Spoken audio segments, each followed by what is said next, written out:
Bienvenue sur Lingua Wire français B1. Aujourd'hui, nous avons deux histoires, un double incendie en Grèce et la vente record d'une Ferrari électrique.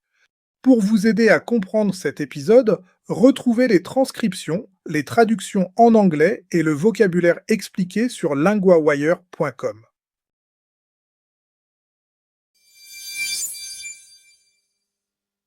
Un double incendie sur une île grecque.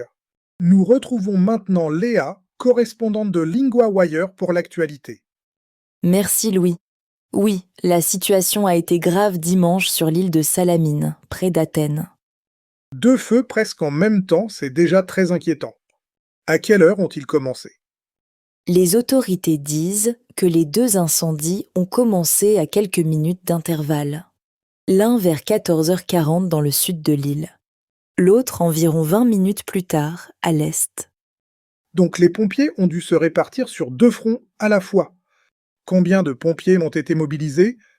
Environ 200 pompiers ont été mobilisés pour éviter que les flammes ne se rejoignent.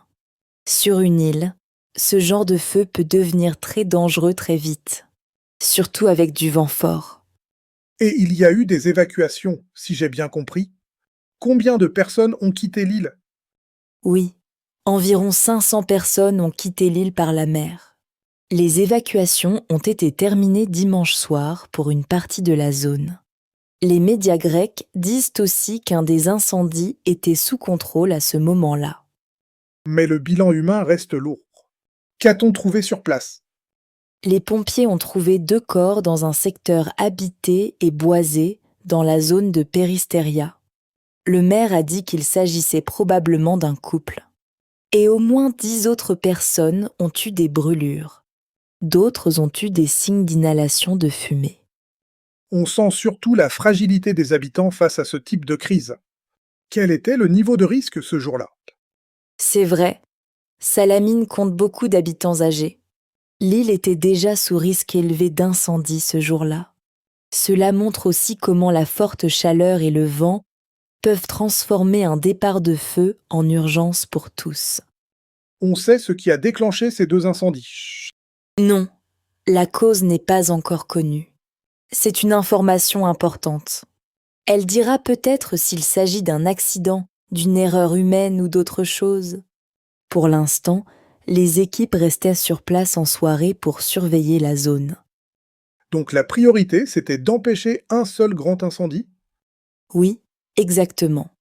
Les autorités voulaient éviter que les 2 foyers franchissent la montagne au centre de l'île et se rejoignent. C'est une image très simple, mais elle résume bien le danger. 2 petits départs de feu peuvent devenir un seul brasier beaucoup plus difficile à contrôler.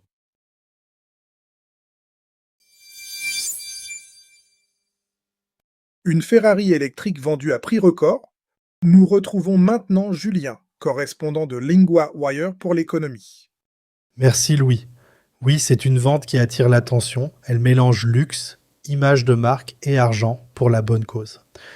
Le chiffre principal est impressionnant, 40 millions de dollars. À quel point cette vente est-elle spéciale? C'est le prix atteint par la première Ferrari entièrement électrique, vendue aux enchères en Californie. L'acheteur n'a pas été nommé, mais la vente a battu un record pour une voiture neuve vendue aux enchères. Et ce n'était pas une Ferrari ordinaire, j'imagine. Qu'est-ce qui la rendait différente? Non, la maison de vente parle de la première voiture de série avec une finition unique et des pièces spéciales. La voiture s'appelle Luce. Et selon la maison de vente, elle a rapporté plus de 35 fois le prix habituel d'une Ferrari Luce. Plus de 35 fois, c'est énorme. Pourquoi une telle somme? Il y a la rareté bien sûr, mais il y a aussi l'effet prestige. Quand une marque comme Ferrari vend le premier exemplaire d'un nouveau modèle, certains collectionneurs paient pour posséder un morceau d'histoire. Donc l'argent ne va pas au constructeur? À qui va-t-il? Non, la maison de vente dit que tous les revenus iront au programme éducatif de la Fondation Ferrari. C'est un point central de l'histoire. Ce n'est pas seulement une vente de luxe, c'est aussi une opération de collecte de fonds. Cette voiture avait déjà fait parler d'elle à sa présentation, non? Quelle critique a-t-elle reçue? Oui, lors de son lancement en mai, plusieurs commentateurs ont critiqué son style. Ils ont aussi critiqué le fait qu'elle soit électrique, avec 5 places. Certains estimaient qu'elle s'éloignait de l'identité classique de la marque. Après l'annonce, l'action Ferrari avait baissé le lendemain. Donc il y avait du doute, mais la demande existe quand même. Qu'est-ce que cette vente montre sur le marché? Exactement. Cela montre une tension très actuelle dans l'automobile de luxe. Innover sans perdre ce qui fait rêver les clients. Ferrari entre plus franchement sur le marché électrique, un secteur déjà très disputé. Et on peut dire que cette vente sert aussi de signal. Oui, c'est un signal fort. Elle dit qu'une voiture électrique peut garder une grande valeur symbolique si la marque, la rareté et son histoire restent fortes. Même pour une entreprise très traditionnelle, le marché est prêt à payer pour une nouveauté qui a du sens.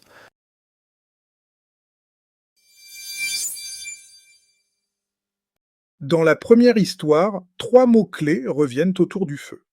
Le premier mot, c'est l'incendie masculin. Un incendie, c'est un feu qui se propage et qui fait des dégâts.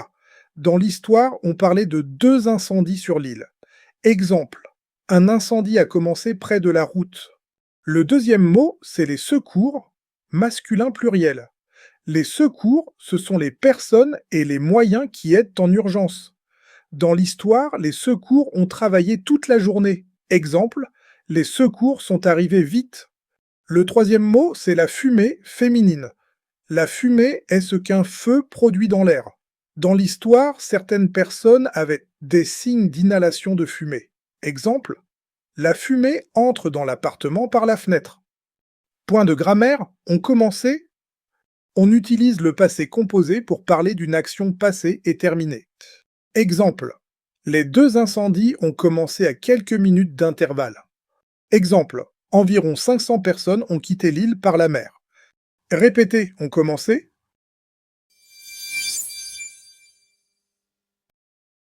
Before you go, do you actually know your level and your strengths and weaknesses? Take LinguaWire's quick language assessment.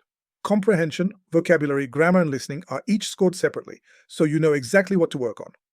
From there, LinguaWire builds you a personal 12-week plan around your level, goals, and availability. Start at linguawire.com today.